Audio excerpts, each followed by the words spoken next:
যুক্তরাষ্ট্রের প্রেসিডেন্ট হিসেবে দ্বিতীয় মেয়াদে দায়িত্ব গ্রহণের পর থেকে একের পর এক বিতর্কিত আদেশ জারির মাধ্যমে বিশ্বজুড়ে আলোচনার কেন্দ্রবিন্দুতে রয়েছেন ডোনাল্ড ট্রাম্প। তার প্রশাসনের কিছু নির্বাহী আদেশ ও সিদ্ধান্ত বিশ্বব্যাপী ব্যাপক বিতর্কের সৃষ্টি করেছে। এ নিয়ে খোদ যুক্তরাষ্ট্রেও চলছে বিস্তর সমালোচনা। সদ্যই বিশ্বের বিভিন্ন দেশের পণ্য রপ্তানিতে অতিরিক্ত শুল্ক আরোপের বিতর্ক শেষ হতে না হতেই নতুন বিতর্কের সৃষ্টি করেছেন মার্কিন প্রেসিডেন্ট। যুক্তরাষ্ট্রে অবস্থান করা অভিবাসী বিতরণে নতুন কৌশল অবলম্বন করেছেন তিনি। ডোনাল্ড ট্রাম্প অভিবাসন ইস্যুতে বরাবরই কড়াকড়ির পক্ষপাতী এবং তার প্রশাসন এর আগেও অভিবাসীদের যুক্তরাষ্ট্র থেকে বিতাড়নে একাধিক আদেশ ও পদক্ষেপ গ্রহণ করেছে। যুক্তরাষ্ট্রে অভিবাসীদের সংখ্যা নিয়ন্ত্রণে আনতে এর আগের মেয়াদেও বিভিন্ন সমালোচিত পদক্ষেপ নিয়েছিলেন ট্রাম্প। তবে এবার জীবিত অভিবাসীদের নাম ডেথ মাস্টার ফাইল নামে পরিচিত মৃতদের ডেটাবেজে অন্তর্ভুক্ত করার নতুন ও বিতর্কিত কৌশল গ্রহণ করেছে ট্রাম্প প্রশাসন। এর ফলে এই ধরনের ব্যক্তিদের সামাজিক সুরক্ষা নম্বর বাতিল হয়ে যাচ্ছে।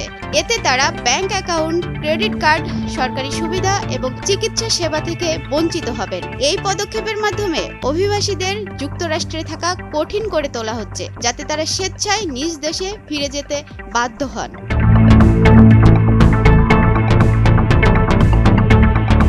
মার্কিন সংবাদ মাধ্যম নিউ ইয়র্ক টাইমস বলছে, এই নীতির প্রাথমিক লক্ষ্যবস্তু হিসেবে অপরাধে দোষী সাব্যস্ত এবং সন্ত্রাসের সন্দেহভাজন অভিবাসীদের চিহ্নিত করা হয়েছে। তবে কর্মকর্তারা ইঙ্গিত দিয়েছেন ভবিষ্যতে এই তালিকা আরও বিস্তৃত হতে পারে এবং যে কোনো অননুমোদিত অভিবাসী এতে যুক্ত হতে পারেন।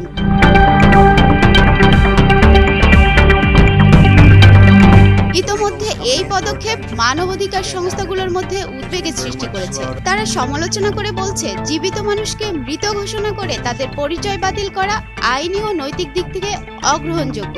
এতে তারা সামাজিক ও অর্থনৈতিকভাবে প্রান্তিক হয়ে পড়বেন এবং বাস্তবতার নিরিখে দেশে থাকা আর সম্ভব হবে না। ফলে বাধ্য হয়ে নিজ দেশেই ফিরে যেতে হবে।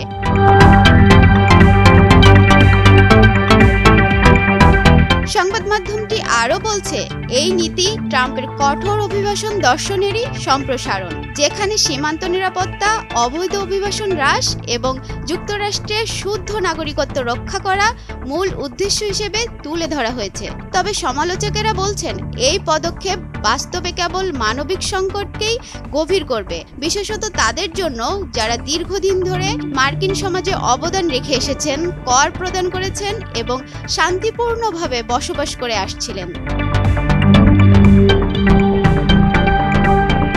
অনামিকা রায়, ভোরের কাগজ।